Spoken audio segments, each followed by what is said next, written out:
রিজিক কি জিনিস জানেন? আজকে আমি আপনাদেরকে ছোট্ট একটি বাস্তব ঘটনা বলবো। তার আগে কোরআনুল কারীম থেকে একটি আয়াত তিলাওয়াত করব। আল্লাহ সুবহানাহু ওয়া তাআলা কোরআনুল কারীমে বলেন, ওয়ামা মিন দাব্বাতিন ফিল আরদি ইল্লা আলাল্লাহি রিজকুহা।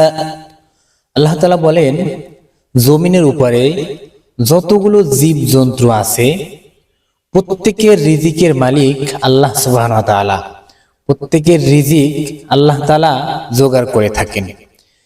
তাহলে আমরা কেন রিজিকের জন্য এত দৌড়দৌড়ি করি? তাহলে আমার গল্পটা শুনুন।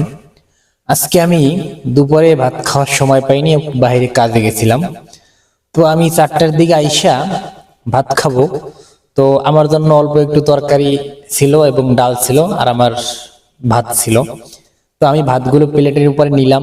নেওয়ার পরে আমি তরকারিটু আমি ভাতের ভিতরে নিব।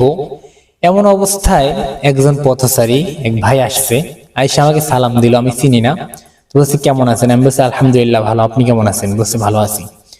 তো সে খুবই নরম কণ্ঠে আস্তে করে আমাকে বলল যে, আমাকে কি একটু খাবার দেয়া যাবে? এখন আমি শরম পাইছি যে আমার কাছে তো ওরকম তরকারি নেই, ভালো কিছু নেই।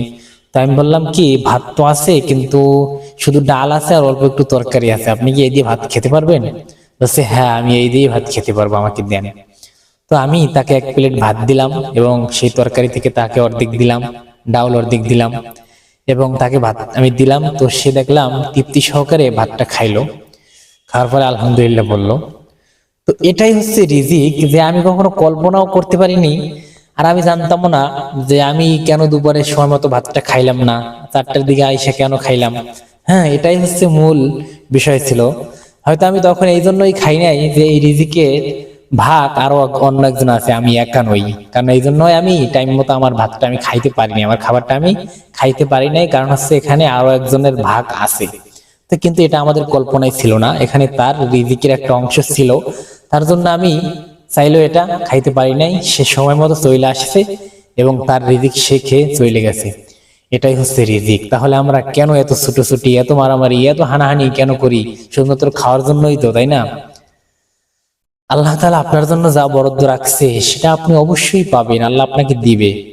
শুধু আপনি আল্লাহ তাআলার ইবাদত গুলো সঠিকভাবে করেন, ইনশাআল্লাহ আপনার প্রয়োজনীয় সবকিছু আল্লাহ তাআলা আপনার সামনে নিয়ে আসবে। সুবহানাল্লাহ।